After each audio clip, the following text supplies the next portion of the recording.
uso social media nung araw. Oo. Nag-swerte sila sa dami, no? Hina ng internet kasi puta.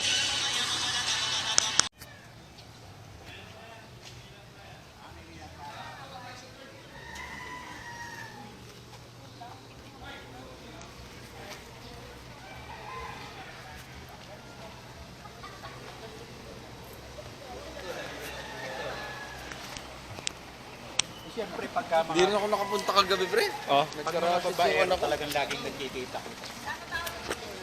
Nagka-rashes yung anak ko. Tangan na. Buti hindi ako nagpunta. Buti hindi ako.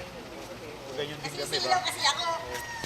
Arbet, si Ma'am Chato daw, missing.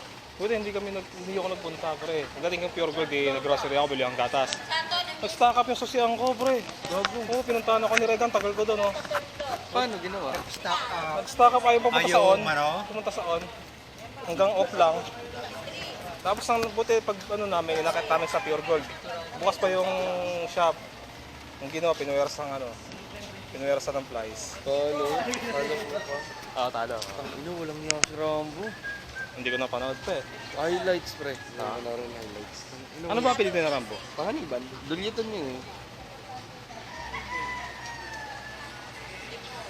Uy, Ang galing naman talaga yan. kahit putang ina mo.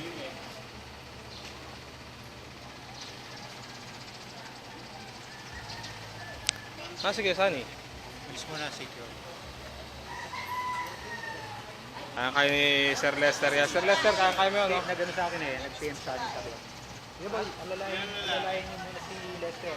Medyo pag Pinakasisira ng relasyon at pagsasamahan. Ito rin yung sanhi ng mababang pagtingin at pagtanggap sa sarili. Ngayon po, hindi na siya pinagod tawagin natin yung papa natin na tomboy, bangga. So, pangit na siya pakita sa pagdaan ng panahon. Base sa aking karanasan, pagkilala sa sarili at pagbabagong pisikal na aking sarili. Ang mga pisikal na pagbabagong tulad ng Di ba? Yun yung dahilan. Dahil ang hindi ng lalaki sa babae mahina. Tama? Pag nalalasing kayo,